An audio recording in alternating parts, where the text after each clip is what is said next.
So for today's video, mag change oil ta sa atong binili 180S. So nakaudo na ni og 3,537. So since wala ko nakita niya oil nga ingani diri brand sa Bohol, so kaniyang atong ipalit Shell Advance 10W40. So nakaudo ni siya og 3,537. So ikaduhang change oil na to sa atong binili 180S.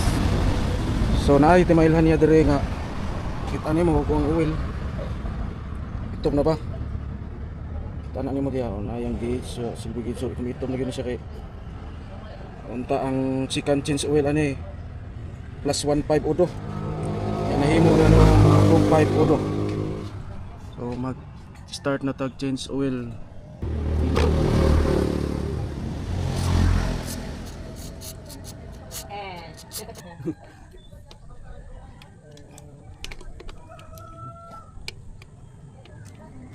O gabi iday din.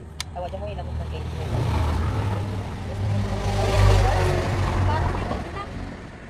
Inspection na daan kay basta sa dungan. O ano kibaw gitod na ng dungan. Pero wa itulog na.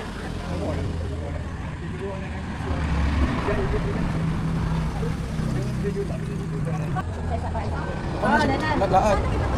Ano siya naglaag?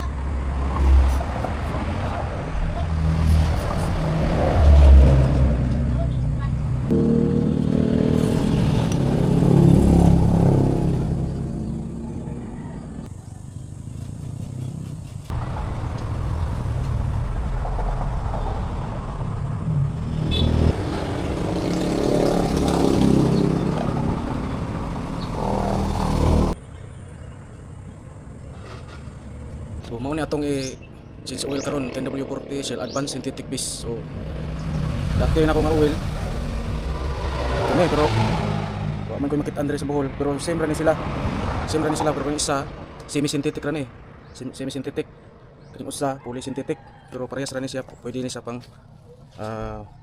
kaning nga motor, parehas ra sila nga kuan nga MA2 Haso MA2 API SN Haso MA2, parehas na sila. So mao na atong change oil karon.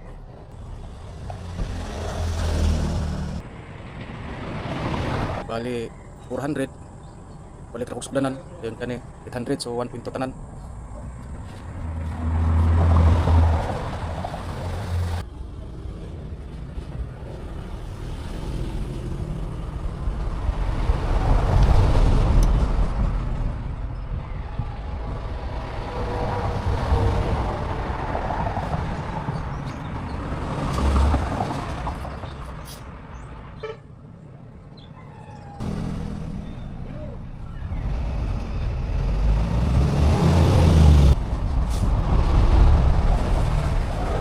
Budo na sa filter sulod, so secure ang atong oil kaya makasulod sa atong engine, di mamakaro.